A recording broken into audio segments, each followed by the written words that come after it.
ഇതാണ് കേന്ദ്ര സർക്കാർ വിപണിയിലിറക്കിയ ഭാരത് അരിക്ക് ബദലായി സംസ്ഥാന സർക്കാർ രംഗത്തിറക്കുന്ന ശബരി കെ റൈസ്.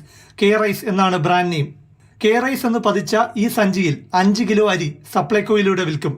ജയ, മട്ട, കുറുവ ഇനം അരിയാണ് വിൽപ്പനയ്ക്കൊരുക്കുന്നത്. ഉച്ചയ്ക്ക് 12-ന് തിരുവനന്തപുരം അയ്യങ്കാളി ഹാളിൽ മുഖ്യമന്ത്രി പിണറായി വിജയൻ കെ റൈസ് വിപണിയിലിറക്കും. ലോക്സഭാ തെരഞ്ഞെടുപ്പ് വിജ്ഞാപനം വരും മുൻപ് കെ റൈസ് ജനങ്ങളിലെത്തിക്കുവാനുള്ള സംസ്ഥാന സർക്കാരിന്റെ ശ്രമത്തിന്റെ ഭാഗമായാണ് തിടുക്കത്തിലുള്ള ഉദ്ഘാടനം.